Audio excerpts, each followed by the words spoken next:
ഒബ്സർവേഷനിൽ കോടിയേരിയുടെ ഒരു ഒബ്സർവേഷനാണ് എനിക്ക് വളരെ ശരിയായിട്ട് തോന്നിയത്. കാരണം കോടിയേരി പ്രായോഗിക രാഷ്ട്രീയത്തിന്റെ അടവ് കംപ്ലീറ്റ് അദ്ദേഹത്തിന് അറിയാമായിരുന്നു. ഈ അടവെന്ന് പറഞ്ഞൊരു മോശം വാക്കല്ല. അപ്പൊ ഇതിനേക്കാൾ നല്ല ഗാർഡനായിട്ട് ബ്രഹ്മപുരം മാറും. ഇത് മാറ്റാൻ പറ്റുമെന്ന് ചോദിച്ചാൽ എനിക്ക് വിശ്വാസം ഉണ്ടായിരുന്നു മാറ്റാൻ പറ്റുന്നു. പുരുഷന്മാരുടെ ഒരു ഹോട്ടൽ ശൃംഖലയെ പോലും ചോദ്യം ചെയ്യാൻ പറ്റുമെന്നതിന്റെ പ്രൊഫഷണൽ ആയിട്ടുള്ള ഉദാഹരണമാണ് സംഭവം. എപ്പോഴും ഈ സിറ്റിയിലെ ചുമട്ടുതൊഴിലാളി എൻ്റെ ബാക്ക് ഫോഴ്സാണ്. ബാക്ക് എൻഡ് എന്ന് പറയില്ല. എന്ത് ഞാൻ ഇതിപ്പോ ഈ ഇവിടെ എന്ത് വേണമെന്ന് പറഞ്ഞ 1000 പേര് കൈകൊട്ടിയാൽ വരും.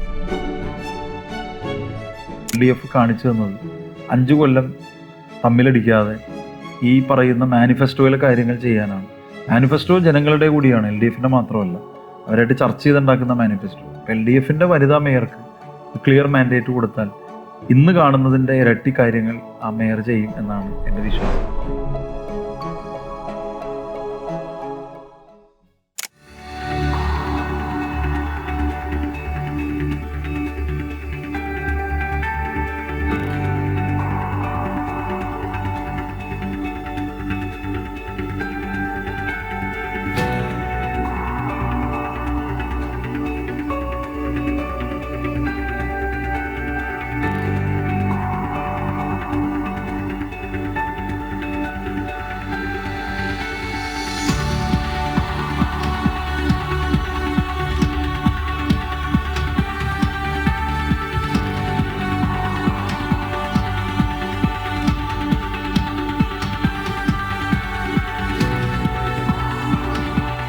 അല്ലേട്ടാ, അതായത് 20 വർഷം പണിതിട്ടും പണിതീരാതിരുന്ന കൊച്ചിയുടെ സ്വപ്നമായിരുന്ന ഒരു കോർപ്പറേഷൻ ഓഫീസ്. ആ കോർപ്പറേഷൻ ഓഫീസിന്റെ വളരെ പ്രൗഢമായ ഒരു കൗൺസിൽ ഹാളിലാണ് നമ്മളിപ്പോ ഇരിക്കുന്നത്. എന്ത് തോന്നുന്നു? അല്ല, ഒരുപാട് സന്തോഷവും അഭിമാനവും തോന്നുന്ന ഒരു നിമിഷമാണ്. കാരണം ഞാനിത് ഈ ഹാളിലേക്ക് ആദ്യമായിട്ട് മുഖ്യമന്ത്രിയെ കൊണ്ടുവന്ന് ഈ ഹാള് കാണിക്കുമ്പോൾ അദ്ദേഹം തന്നെ എന്നോട് പറഞ്ഞൊരു കാര്യം, ഇത് നിയമസഭാ മന്ദിരത്തെ പോലെ ഇരിക്കുന്നു എന്നാണ്. അന്ന് MP-യും MLA-മാരും അങ്ങനെയാണ് അവർ പറഞ്ഞത്. അപ്പൊ നമുക്ക് വേണമെങ്കിൽ ചക്ക വേരിലും കായ്ക്കും എന്ന് പറയുന്നത് പോലെ വേണമെങ്കിൽ ഒരു നഗരസഭാ കൗൺസിലിനും ഒരു നിയമസഭാ ഹാളിനെയോ പാർലമെന്റിനെയോ ഒക്കെ സൂചിപ്പിക്കുന്ന തരത്തിൽ ചെയ്യാമെന്നാണ്. ഇത് സത്യത്തിൽ എനിക്ക് പെട്ടെന്ന് ഓർമ്മ വരുന്നത് ബ്രിട്ടീഷ് ലെജിസ്ലേറ്റീവ് അസംബ്ലിയുടെ ഒരു ചെറിയ മുഖച്ഛായനുണ്ട്. അവരിതൊക്കെ കണ്ടിട്ട് ഫ്രെയിം ചെയ്താണോന്ന് എനിക്കറിയില്ല. അതിന്റെ സ്ക്രീനൊക്കെ ഇങ്ങനെയാണ് വരിക. അപ്പൊ ഇതില് പണിതിട്ടും പണിതീരാത്ത വീടായിട്ട് 20 കൊല്ലം ഇട്ടതിന്റെ ചില പ്രശ്നങ്ങൾ ഇതിലുണ്ട്. കാരണം നമ്മളിവിടെ ആദ്യം വരുമ്പോ എന്ന് വെച്ചാൽ ഇതിന്റെ ടൈലിംഗ് ഒക്കെ കഴിഞ്ഞു. ഞാൻ മേയർ ആയതിനു ശേഷം ആദ്യമായിട്ട് ഈ കൗൺസിൽ ഹാളിലേക്ക് വരുമ്പോൾ ഒരു ചിത്രം എന്ന് പറഞ്ഞാൽ കോർപ്പറേഷൻ കൗൺസിൽ ഈ ഓഫീസിന്റെ ടൈൽ വർക്ക് കംപ്ലീറ്റ് കഴിഞ്ഞു. പക്ഷെ കോർപ്പറേഷൻ ഓഫീസിനകത്തേക്ക് കയറാൻ പറ്റില്ല. അങ്ങനെ ഇരിക്കും. അതായത് മുഴുവൻ കാട് പിടിച്ച് എന്തോ പോലെ ഇരിക്കുന്ന ഒരു കെട്ടിടം. പക്ഷെ ടൈലിംഗ് കഴിഞ്ഞു. അതാണ് ആ ടൈലിനൊക്കെ ഇപ്പോഴും ചിലതൊന്നും നമുക്ക് കറക്റ്റ് ചെയ്യാൻ പറ്റില്ല. ഒരു ഭാഗത്ത് മറൈൻ ഡ്രൈവ്, കായലും അതിന്റെ കാഴ്ചകളും. ഇതിന്റെ ഏറ്റവും മുകളിൽ നിലയിൽ ഏറ്റവും നല്ല മുറി സൂപ്രണ്ടിങ് എഞ്ചിനീയറാണ് എൻ്റെ അഭിപ്രായത്തിൽ. 4ാം നിലയിലാണ്, 4ാം നിലയിലോ 5ാം നിലയിലോ ആണ്. അപ്പൊ അവിടെ നിന്ന് നോക്കിയാൽ ഫോർട്ട് കൊച്ചി കാണാം, നമ്മുടെ തുരുത്തി ടവർ കാണാം, ഈ പറഞ്ഞ എല്ലാ കാഴ്ചകളും കൊച്ചിയുടെ കാണാം. ഇപ്പുറത്തെ ഭാഗത്ത് നോക്കിയാൽ മംഗളവനമാണ്. അപ്പൊ ജോലി ചെയ്യാനുള്ളൊരു ആംബിയൻസിൽ തന്നെ ഒരുപാട് മാറ്റം വരും. മറ്റത് ഒരുപാട് ക്രൗഡഡ് ആയിട്ടുള്ള സ്ഥലവും പിന്നെ ഒരു നിശ്ചയദാർഢ്യം ഉണ്ടെങ്കിൽ എന്തും ചെയ്യാം എന്നുള്ളതിന്റെ തെളിവ് കൂടിയാണ്. കാരണം അന്ന് ഞാൻ വരുമ്പോൾ പ്ലംബിംഗ് കഴിഞ്ഞിട്ടില്ല, ഇലക്ട്രിക്കൽ കഴിഞ്ഞിട്ടില്ല, ഫയർ സിസ്റ്റംസ് ഇല്ല, ഫർണിഷിംഗ് ഇല്ല, പാനലിംഗ് ഇല്ല, പെയിന്റിങ് ഇല്ല. അങ്ങനെ ഒരു കെട്ടിടം ഞാൻ അതിലേക്ക് പോകാൻ ആഗ്രഹിക്കുന്നില്ല. അതൊരിക്കലും ഞാനും ഒരു ഗൃഹനാഥൻ തന്നെയാണല്ലോ ശരിക്കും. അപ്പൊ നമ്മൾ ഒരിക്കലും അങ്ങനെ ഉണ്ടാവരുത് എന്നതാണ് ഞാനിപ്പോ തിരിഞ്ഞു നോക്കുമ്പോൾ. ഒരു കെട്ടിടം കോർപ്പറേഷന്റെ ഒക്കെ ഓഫീസ് പണിതാൽ വിത്തിൻ ഒരു 2-3 വർഷം അതിനപ്പുറത്തേക്ക് നീണ്ടുപോകാൻ പാടില്ല. നമുക്ക് ഈ കൗൺസിലിലേക്ക് വന്നാൽ ഇപ്പൊ അനിലേട്ടൻ മേയറായി ചുമതല ഏൽക്കുമ്പോൾ കൊച്ചി പോലുള്ള ഒരു പ്രദേശത്തെ ഒരു കൗൺസിലിനെ പിടിച്ചു നിർത്തുക എന്ന് പറയുന്നത് വളരെ ശ്രമകരമായിട്ടുള്ള ഒരു ദൗത്യമാണ്. പക്ഷെ ഞാൻ പലപ്പോഴും കേട്ടിട്ടുണ്ട്, അനിലേട്ടൻ തന്നെ പല ഇന്റർവ്യൂസിലും കേട്ടിട്ടുണ്ട്, വലിയ രീതിയിലുള്ള എതിർപ്പുകളൊന്നും ഇല്ലാതെ തന്നെ എല്ലാവരെയും കൂട്ടി യോജിപ്പിച്ച് കൊണ്ടുപോകാൻ കഴിഞ്ഞു എന്നുള്ളത്. അതെങ്ങനെയാ കഴിഞ്ഞത്? എന്റെ പ്രസ്ഥാനം എന്ന് പറയുന്നത് ട്രേഡ് യൂണിയനൊക്കെ ഉള്ളപ്പോഴും ട്രേഡ് യൂണിയൻ എനിക്കൊരു രാഷ്ട്രീയമായ ദിശ കാണിച്ചു തരുന്ന പ്രസ്ഥാനമാണ്, ഒരു വർഗ സംഘടന. പക്ഷെ ഞാൻ ഇപ്പോഴും എന്നെ മേക്ക് ചെയ്തതിൽ പ്രധാനപ്പെട്ട പങ്കുവഹിച്ചത് DYFI ആണ്. അപ്പൊ എനിക്ക് ഒരുപാട് നേതാക്കന്മാരെ അടുത്തിടപഴകാനുള്ള ഒരു സന്ദർഭം കിട്ടി. അപ്പൊ ഈ ഒബ്സർവേഷനിൽ കോടിയേരിയുടെ ഒരു ഒബ്സർവേഷനാണ് എനിക്ക് വളരെ ശരിയായിട്ട് തോന്നിയത്. കാരണം കോടിയേരി പ്രായോഗിക രാഷ്ട്രീയത്തിന്റെ അടവ് കംപ്ലീറ്റ് അദ്ദേഹത്തിന് അറിയാമായിരുന്നു. ഈ അടവെന്ന് പറഞ്ഞൊരു മോശം വാക്കല്ല, നമ്മൾ അങ്ങനെ മോശം വാക്ക്. അടവെന്ന് പറഞ്ഞ മാർക്സിസത്തിന്റെ പ്രയോഗത്തിൽ ഏറ്റവും പ്രധാനപ്പെട്ട ഒരു കാര്യമാണ്. അപ്പോ നിങ്ങളുടെ കോസിനെ പുഷ് ചെയ്യാൻ നിങ്ങൾ എടുക്കേണ്ട ചില മെത്തേഡ്സ് ഉണ്ട്. അത് പറ്റിക്കൽ പോകരുത്, ആത്മാർത്ഥമായിട്ട് എടുക്കണം. നമ്മുടെ കയ്യിൽ അന്ന് ഭൂരിപക്ഷം ഇല്ല, നമ്മൾ 34 പേരേ ഉള്ളൂ. 40 പേര് നിങ്ങൾക്ക് എതിരാണ്, ശരിയല്ലേ? 40 പേര് നിങ്ങൾക്ക് എതിരാണ്, 34 പേരെ നിങ്ങളുടെ ഒപ്പം ഉള്ളൂ. നിങ്ങൾ ഈ 40 പേര് പറയുന്നതിനെ കൺസിഡർ ചെയ്യാതെ മുന്നോട്ട് പോകാൻ കഴിയില്ല. അപ്പൊ സ്വാഭാവികമായിട്ട് നിങ്ങൾ അതനുസരിച്ചിട്ട് നിങ്ങൾ പാകപ്പെടണം. ആ പാകപ്പെടലിൽ സത്യത്തിൽ എനിക്ക് ഈ കൗൺസിൽ കൊണ്ടു നടക്കുന്നതിൽ ഒരുപാട് സഹായിച്ചു. പിന്നെ എൻ്റെ ഒരു പൊതുവായ ദർശനം, എന്റെ അല്ലത്, എന്നെ മാർക്സിസം പഠിപ്പിച്ചാണ്. നമ്മുടെ ഈ നഗരസഭയ്ക്ക് ലഭിക്കുന്ന ഫണ്ട് സർക്കാരിന്റെ ആണെങ്കിലും കേന്ദ്രത്തിന്റെ ആണെങ്കിലും നമ്മുടെ ആണെങ്കിലും ഇതെല്ലാം നികുതിദായകരുടെ പണമാണ്. അതിനൊരു മാർക്സിസ്റ്റ് പാർട്ടിയുടെ പണമായിട്ട് എങ്ങനെ ഉപയോഗിക്കുന്നത്? അപ്പൊ നിങ്ങൾ നല്ല പ്രോജക്റ്റ് മറ്റവർ കൊണ്ടുവരുമ്പോഴും നിങ്ങൾ നിരുത്സാഹപ്പെടുത്താൻ പാടില്ല, തട്ടിക്കളയാൻ പാടില്ല, അതിനെ തകർക്കാൻ പാടില്ല. EMS ആണ് സത്യത്തിൽ അങ്ങനെ ഒരു തിങ്കിങ്ങിലേക്ക് കേരളത്തെ കൊണ്ടുവന്നത്. അധികാര വികേന്ദ്രീകരണം ഇനി കേരളത്തെ മാറ്റുന്നതിൽ പ്രധാനപ്പെട്ട പങ്കുവഹിക്കും. ആ സമയത്ത് നിങ്ങൾ കക്ഷി രാഷ്ട്രീയം, EMS പറഞ്ഞിരുന്നൊരു കാര്യം, രാഷ്ട്രീയമുണ്ട്. ഞാൻ എപ്പോഴും ഉപയോഗിക്കുന്ന വാക്കാണത്. എനിക്ക് രാഷ്ട്രീയമുണ്ട്, മേയർ എന്ന നിലയിലും രാഷ്ട്രീയമുണ്ട്, എനിക്കൊരു പക്ഷമുണ്ട്. പക്ഷെ കക്ഷി രാഷ്ട്രീയം എല്ലാത്തിലും എടുക്കേണ്ട കാര്യമില്ല. അപ്പൊ അങ്ങനെ എടുക്കാതിരുന്നാലാണ് കേരളത്തിന്റെ സാർവത്രികമായ വികസനം നടക്കുകയുള്ളൂ, വികാസം നടക്കുകയുള്ളൂ.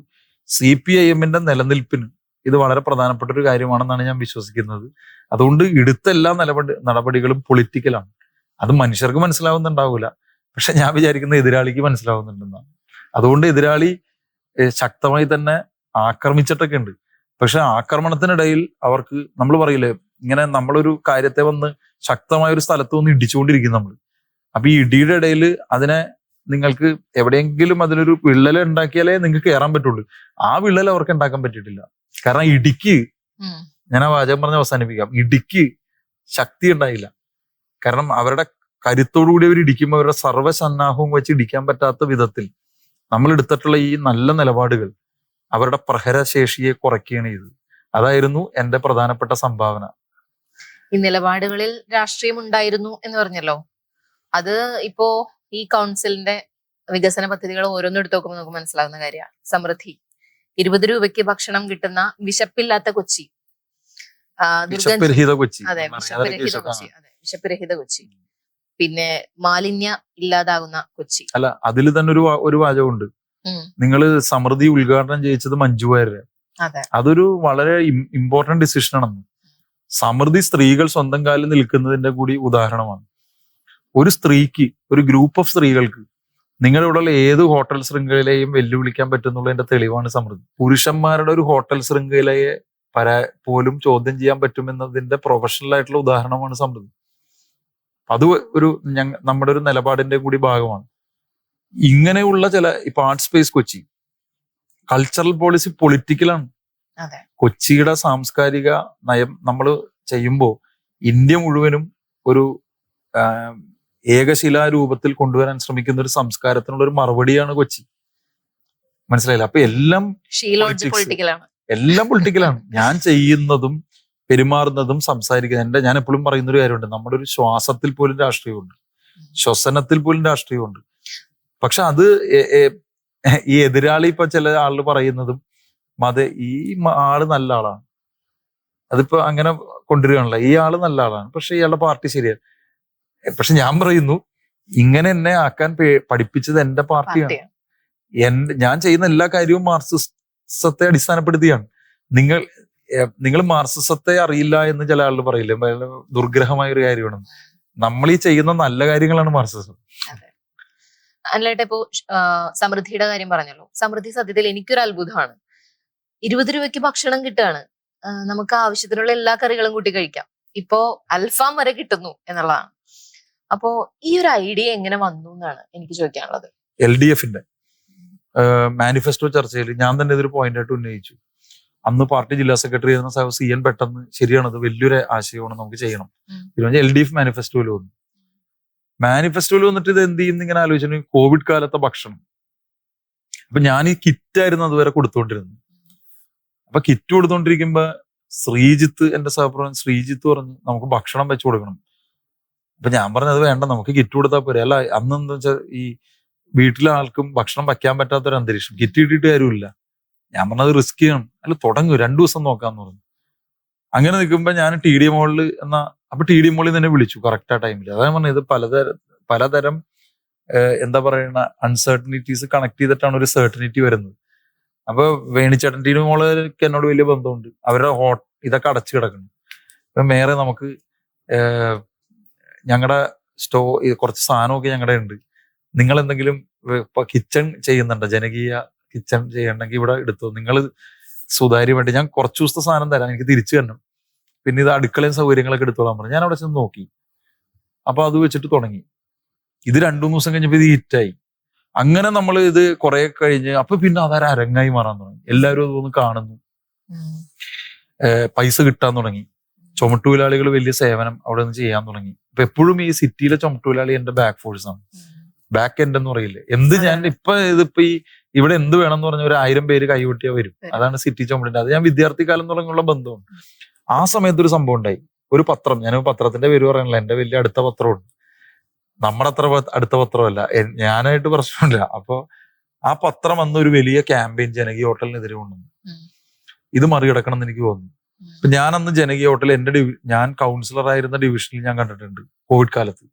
ഞാനപ്പോ കൗൺസിലർ അല്ല, എന്റെ വീടിരിക്കുന്ന സ്ഥലത്ത് ഒരു പേപ്പർ, അതിന്റെ മുകളിൽ ഒരു ഷീറ്റ്, ഒരു കവർ ഇട്ടിട്ട് പ്ലാസ്റ്റിക് ഇതിട്ടിട്ട് അതിന്റെ മുകളിൽ ചോറിട്ട്, ഇത് കണ്ടാൽ തന്നെ ഒരു അൺഹൈജീൻ എനിക്ക് തോന്നി.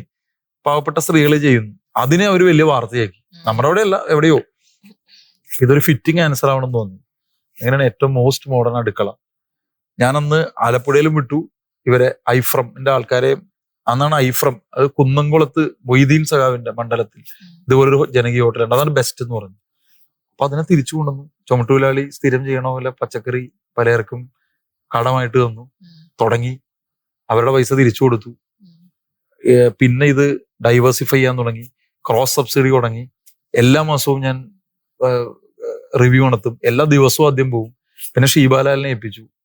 അത് കഴിഞ്ഞ് മാസം റിവ്യൂ 3 മാസമായി, പിന്നെ 6 മാസമായി. കൊച്ചി വിട്ട് പോകണം എന്ന് പല ആളുകളും പറഞ്ഞ ഒരു സാഹചര്യമൊക്കെ ഉണ്ടായിരുന്നു. അപ്പൊ അതിൽ നിന്ന് ബ്രഹ്മപുരം പോലെ ഇന്ത്യ ആകെ ചർച്ച ചെയ്യപ്പെടുന്ന ഒരു ഇടം ഉണ്ടാകുന്നു. അവിടെ ഒരു മാലിന്യ കൂമ്പാരം ഒരു പൂങ്കാവനമായി മാറുന്നു. എങ്ങനെയാണ് ഈ ഐഡിയ ഉണ്ടായിട്ടുണ്ടാകും എന്ന് എനിക്കറിയാം. സ്വാഭാവികം ഒരു മേയർ എന്നുള്ള രീതിയിൽ ഒരു കാഴ്ചപ്പാട് ഉണ്ടായിട്ടുണ്ടാവും. പക്ഷെ കൊച്ചി പോലൊരു നഗരത്തിൽ ഇത് പ്രാവർത്തികമാകും എന്ന് ഉറപ്പുണ്ടായിരുന്നു. അല്ല, ബ്രഹ്മപുരത്തെ ആശയം അതാദ്യം ഞാൻ പറയാം. ബ്രഹ്മപുരത്ത് ഒരു ഗ്രീൻ കവർ ഒക്കെ വേണമെന്ന് ആഗ്രഹിച്ചിരുന്ന CM ദിനേശ് മണിയാണ്. എനിക്ക് അദ്ദേഹത്തിന് ചെമ്പകം, ഞാൻ ഈ ചെമ്പകത്തിനെ പറ്റിയൊക്കെ പറഞ്ഞുകൊണ്ട്, ചെമ്പകം ചുറ്റും ഉണ്ടാവണം, മുല്ല ഉണ്ടാവണം, സ്മെല്ല് ഒരിക്കലും പോകരുത്. അപ്പൊ അതെപ്പോഴെങ്കിലും ഈ ഗ്രീൻ കവർ കൊണ്ടുവരണം എന്ന് എനിക്ക് ഉണ്ടായിരുന്നു. ഞാൻ ഇരിക്കുമ്പോ തന്നെ 2 കൊടിയേരി എന്നോട് ഇതേപോലെ ഇരുന്നിട്ട് ഒരു സോഫയിൽ പറഞ്ഞൊരു കാര്യമാണ്, രോഗിയായിരിക്കുമ്പോ തന്നെ. അന്ന് തിരിച്ചു വരുന്ന തന്നെ വിചാരിക്കുമ്പോഴാണ് അനില് എനിക്ക് ചെയ്തു തരേണ്ട ഒരു കാര്യമുണ്ട്. ഈ കൗൺസിൽ തീരുമ്പോ അനിൽ ബ്രഹ്മപുരത്ത് കിടക്കുന്ന എല്ലാ വേസ്റ്റ് എടുത്ത് മാറ്റണം. അത് ഞാനിപ്പോ സത്യത്തിൽ അതൊരു വലിയ സംഭവം. എനിക്ക് കൊടിയേരിയെ പോലെ ഒരാൾ പറഞ്ഞൊരു കാര്യം ചെയ്തു തീർത്തു എന്നുള്ളത് ഒരു ചെറിയ കാര്യമല്ല അത്. മറ്റൊന്ന്, സത്യത്തിൽ ഈ സിസ്റ്റം ചേഞ്ച് ചെയ്തതിൽ പ്രധാനപ്പെട്ട പങ്കുവഹിച്ചത് MP രാജേഷാണ്. MP രാജേഷ് മിനിസ്റ്ററും ഒപ്പം ശാരദാ മുരളീധരനും. എനിക്ക് ഈ ഐഡിയ ഒക്കെ ഉണ്ടെങ്കിലും ആദ്യഘട്ടത്തിൽ എനിക്ക് ഇവർ കുറച്ച് അപ്രായോഗികമാണെന്നുള്ളൊരു തോന്നലുണ്ടായിരുന്നു. പിന്നെ എനിക്ക് ഈ DYFI കിട്ടിയ റെസെന്റ്മെന്റ് ഉണ്ടല്ലോ, ഈ പ്രത്യേകിച്ച് മോളിൽ നിന്ന് ഒരാള് പറയുകയാണെന്ന് തോന്നിക്കഴിഞ്ഞാൽ അതിനോട് ആദ്യം സമരം ചെയ്യുക. നമ്മളെ കുറിച്ച് പുറത്തെ ആളിലൊക്കെ പറയണം നമ്മൾ ഭയങ്കര ഒന്നും ചോദ്യം ചെയ്യാത്ത, നമ്മുടെ ചോദ്യം ചെയ്യലാണ് മുഴുവൻ പാർട്ടിക്കകത്ത്. അപ്പൊ ഞാൻ സ്ഥിരം ഈ കലഹിക്കുമായിരുന്നു ഈ ഓരോ സന്ദർഭത്തിലും. അപ്പൊ ആദ്യത്തെ ഒരു 2-3 മാസം ഇദ്ദേഹത്തിന്റെ ഒരു സ്റ്റിഫ് കൺട്രോൾ നമ്മുടെ, പിന്നെ എന്റെ നേതാവൊക്കെ ആയിരുന്നുകൊണ്ട് ഒരു സ്റ്റിഫ് കൺട്രോൾ ഉണ്ടായിരുന്നു. പിന്നെ അതിങ്ങനെ അയയാൻ തുടങ്ങി ഇദ്ദേഹത്തിന്റെ പിടി. കാരണം അത് 24 മണിക്കൂറും കൊച്ചി പോയിക്കൊണ്ടിരിക്കാൻ പറ്റൂ. 3 മാസം കഴിഞ്ഞ് സംഭവിച്ചത്, പിന്നെ കുറച്ചു നാള് ഉമേഷ് IAS വലിയ, അദ്ദേഹം എല്ലാത്തിലും വെള്ളക്കെട്ടിലൊക്കെ എൻ്റെ ഒരു സഹോദരനെ പോലെ ഒന്ന് വർക്ക് ചെയ്ത കളക്ടർ, ഇവിടുത്തെ സെക്രട്ടറി ബാബു അബ്ദുൽ ഖാദർ. കുറച്ച് കഴിഞ്ഞപ്പോ ഞാൻ അതിലൊക്കെ എന്റേതായ ഒരു വ്യക്തിപരമായ ഒരു കമ്മിറ്റ്മെന്റോടുകൂടി ജോലി ചെയ്തു. ആശയങ്ങളും പലതും എൻ്റെ തന്നെയായിരുന്നു. ഇപ്പൊ ഉദാഹരണത്തിന് അവിടെ രാമച്ചം വെച്ചത് ഞാൻ ആ സോയില് ടെസ്റ്റ് ചെയ്തു. അപ്പൊ അതിന് വിഷാംശം ഉണ്ടെന്ന് മനസ്സിലായി. കുറെ കാലമായിട്ട് കിടക്കല്ലേ, അത് പിന്നെ ആ പുഴയിലേക്ക് പോകാൻ പാടില്ല. അതിനാണ് രാമച്ചം. ക്ലീൻ ചെയ്യുന്ന സ്ഥലത്തൊക്കെ രാമച്ചം. അതിൽ നിന്നുള്ള പൂക്കളാണ് പലതും നിങ്ങൾ ഈ പൂക്കളായിട്ട് കാണുന്നത്. അപ്പൊ ഇതിനേക്കാൾ നല്ല ഗാർഡനായിട്ട് ബ്രഹ്മപുരം മാറും. ഇത് മാറ്റാൻ പറ്റുമെന്ന് ചോദിച്ചാൽ എനിക്ക് വിശ്വാസം ഉണ്ടായിരുന്നു മാറ്റാൻ പറ്റുമെന്ന്. പക്ഷെ ഇവിടത്തെ ഒരു ശക്തി, ഞാനിത് ഒരു ഇന്റർവ്യൂവിലും പറഞ്ഞിട്ടില്ല, ഇവിടത്തെ ഒരു സിൻഡിക്കേറ്റ് എന്ന് നമ്മൾ പറയില്ലേ, അത് ഭയങ്കരമാണ് കൊച്ചിയിൽ. വേറെ ഒരു നഗരത്തിലും ഇതില്ല. ഞാൻ അനുഭവിക്കേണ്ടി വന്ന ഇപ്പോഴും മാനസിക സംഘർഷങ്ങൾ വിവരണാതീതമാണ്. അത് ഞാൻ പുറത്തെല്ലാം പറഞ്ഞിട്ടുമില്ല. കാരണം ഒന്നാമത് ഒറ്റയ്ക്ക് ഭൂരിപക്ഷമില്ല. അപ്പൊ ഇത് ഒരു സിസ്റ്റം ഉണ്ടാക്കാൻ സമ്മതിക്കാത്ത നല്ല ഇടപെടലുണ്ടായിരുന്നു. അതിനോട് നമ്മൾ ശരിക്കും ഏറ്റുമുട്ടി. ഗവൺമെന്റിന്റെ സഹായത്തോടു കൂടി തന്നെ ഏറ്റുമുട്ടി. പലപ്പോഴും ഈ കൗൺസിൽ പോകുമെന്ന് തോന്നിയിട്ടുണ്ട്, പലർക്കും തോന്നിയിട്ടുണ്ട്. പക്ഷെ അപ്പൊ ഞാൻ ഒന്ന് എന്ത് ചെയ്യുന്ന വെച്ചാൽ ഒന്ന് പിന്നെ വീണ്ടും മുറുകും.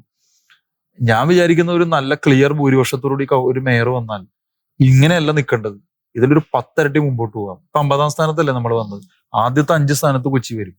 ഞാൻ കോൺഫിഡന്റാ.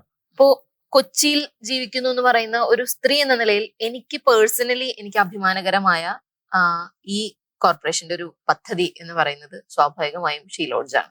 സമൃദ്ധിയുണ്ട്.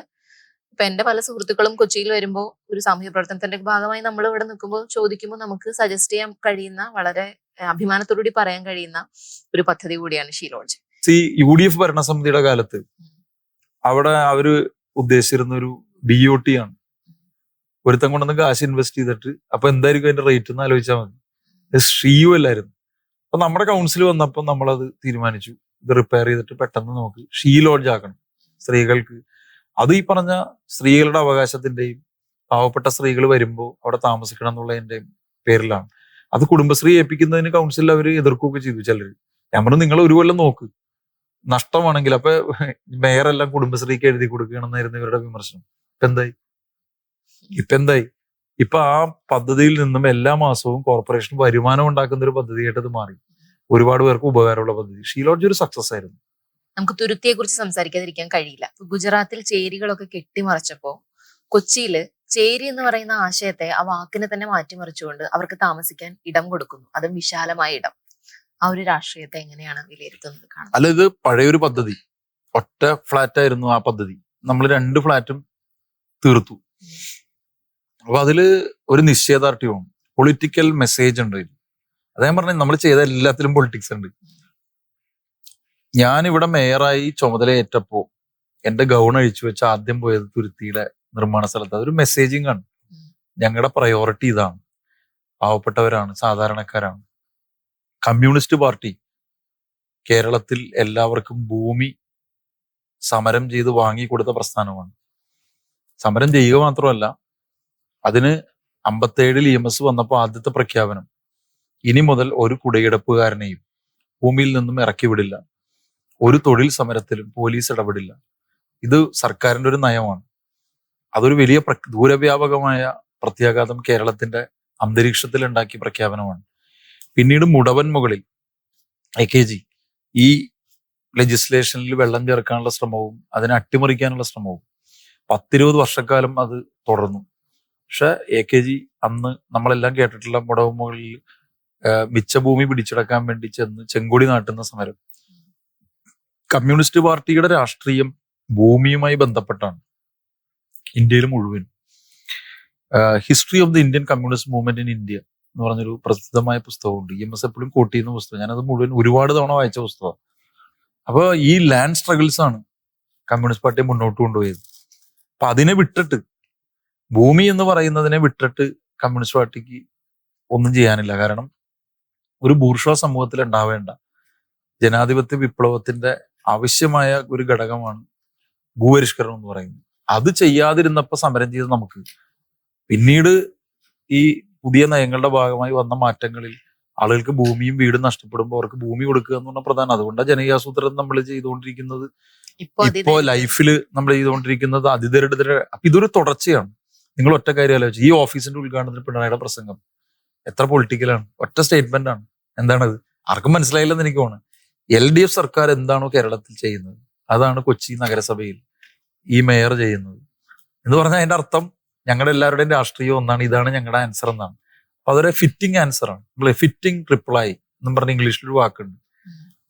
മനസ്സിലായില്ലേ? അതായിരുന്നു ശരിക്ക് ഗുജറാത്തിലെ ഈ കാര്യങ്ങളോടുള്ള കേരളത്തിന്റെ പ്രതികരണം. അത് മലയാളിയുടെ സ്വത്വമാണ്, കമ്മ്യൂണിസ്റ്റുകാരന്റെ രാഷ്ട്രീയമാണ്, ഇങ്ങനെ പല കാര്യങ്ങളും ഉൾക്കൊള്ളുന്ന ഒന്നാണ്. അല്ലേട്ടാ, കൊച്ചി പഴയ കൊച്ചിയേ അല്ല. ഇപ്പൊ കൊച്ചിയുടെ പുതിയ കോർപ്പറേഷൻ ഓഫീസിൽ നിന്നിട്ടാണ് ഞാൻ സംസാരിക്കുന്നത്. കൊച്ചി എന്ന് പറയുമ്പോൾ വിശപ്പ് രഹിത കൊച്ചിയാകുന്നു, സ്ത്രീകൾക്ക് സുരക്ഷിതമായി കിടന്നുറങ്ങാൻ കഴിയുന്ന കൊച്ചിയാകുന്നു, മാലിന്യമില്ലാത്ത കൊച്ചിയാകുന്നു. കൊച്ചിയിൽ അത്ഭുതകരമായ മാറ്റങ്ങൾ സംഭവിക്കുന്നു. ഒറ്റ നോട്ടത്തിൽ ഒന്ന് കണ്ണോടിക്കുമ്പോൾ അഭിമാനം തോന്നില്ലേ? അഭിമാനം തോന്നുന്നുണ്ട്. കാരണം എന്റെ പ്രസ്ഥാനം ജനങ്ങളെ ഏൽപ്പിച്ച ഒരു കാര്യം ഒരുപാട് പ്രതികൂലമായ ഘടകങ്ങൾ ഉണ്ടായിട്ടും ഒരുപാട് പ്രതിസന്ധികൾ ഉണ്ടായിട്ടും ഭൂരിപക്ഷം ഇല്ലാതിരുന്നിട്ടും കോവിഡിന്റെ കാലത്തും ഒരുപാട് ഉപതെരഞ്ഞെടുപ്പുകളെ നേരിട്ടും ഒക്കെ നമ്മൾ ഇവിടെ വരെ എത്തിയത്, അതിൽ അഭിമാനമുണ്ട്. അഭിമാനവും സന്തോഷവും എല്ലാം ഒറ്റയ്ക്ക് ഉള്ളതല്ല, അതൊരു പ്രസ്ഥാനത്തിന്റെ അഭിമാനമായി മാത്രം കണ്ടാൽ മതി മനുഷ്യ. ഇതൊക്കെ നടത്താൻ കഴിയണം എന്നൊരു കാഴ്ചപ്പാടുണ്ടെങ്കിലും ഇതൊക്കെ നടക്കും എന്ന് കടുത്ത ആത്മവിശ്വാസം ഉണ്ടായിരുന്നു. ഞാൻ വന്ന അപ്പൊ തന്നെ മാനിഫെസ്റ്റോയിലെ കാര്യങ്ങളെല്ലാം നോക്കി എല്ലാ വർഷവും ഒരു ഡയറിയിൽ ഒരു ഭാഗത്ത് എന്റെ പി എക്ക് അറിയാം, ഇപ്പോഴത്തെ പി എക്ക് അറിയാം, ഓരോ വർഷവും ഇതിങ്ങനെ അവരിപ്പോഴാണ് കണ്ടത് 5ാം വർഷം അതിങ്ങനെ മാറ്റി എഴുതിക്കൊണ്ടിരിക്കും, എന്നിട്ട് വെട്ടിക്കൊണ്ടിരിക്കും. ഓരോ 60 പ്രോജക്റ്റ് ഇങ്ങനെ എഴുതി. ഇപ്പൊ നമ്മൾ അടിച്ചു കൊടുത്ത വികസന സപ്ലിമെന്റിൽ 72 പ്രോജക്റ്റ് എഴുതി. ഇടയ്ക്ക് കൂടും അതിൽ. അപ്പൊ തീരുന്നതിനനുസരിച്ച് വെട്ടിക്കൊണ്ടിരിക്കും. അത് വീണ്ടും അടുത്ത വർഷവും പകർത്തി എഴുതും. അപ്പൊ ആ ഓരോ പകർത്തി എഴുതലിലും ആത്മവിശ്വാസം ചോരായ്മയാണ് എന്നാണ് ഞാൻ വിശ്വസിക്കുന്നത്. ഈ കൗൺസിലിന്റെ കാലാവധി കഴിയാൻ പോവാണ്. ഈ ഒരു അവസരത്തിൽ കൊച്ചിയിലെ ജനങ്ങളോട് എന്താണ് എല്ലാവർക്കും പറയാനുള്ളത്? അല്ല, എനിക്ക് ആകെ പറയാനുള്ളത് LDFന്റെ തുടർച്ച ഉണ്ടാവണം. രണ്ടൊരു ക്ലിയർ മാൻഡേറ്റ് കൊടുക്കണം. കാരണം മറ്റൊരു മേയർക്കും ഇങ്ങനെയുള്ള പ്രതിസന്ധി, നമ്മളെപ്പോഴും വെറുതെ ഒരാളെ കൊണ്ട് പ്രതിസന്ധി ചുമക്കണം എന്ന് പറയുന്നതിൽ അർത്ഥമില്ല. ക്ലിയർ മാൻഡേറ്റ് കൊടുത്താൽ ഞാൻ വിശ്വസിക്കുന്നത് LDF കാണിച്ചു തന്നത് 5 കൊല്ലം തമ്മിലടിക്കാതെ ഈ പറയുന്ന മാനിഫെസ്റ്റോയിലെ കാര്യങ്ങൾ ചെയ്യാനാണ്. മാനിഫെസ്റ്റോ ജനങ്ങളുടെ കൂടിയാണ്, LDFന്റെ മാത്രമല്ല. അവരായിട്ട് ചർച്ച ചെയ്തുണ്ടാക്കുന്ന മാനിഫെസ്റ്റോ. അപ്പൊ LDFന്റെ വനിതാ മേയർക്ക് ക്ലിയർ മാൻഡേറ്റ് കൊടുത്താൽ ഇന്ന് കാണുന്നതിന്റെ ഇരട്ടി കാര്യങ്ങൾ ആ മേയർ ചെയ്യും എന്നാണ് എന്റെ വിശ്വാസം. അത് തന്നെയാണ് എനിക്ക് ജനങ്ങളോടുള്ള വിനീതമായ അഭ്യർത്ഥന. Yes.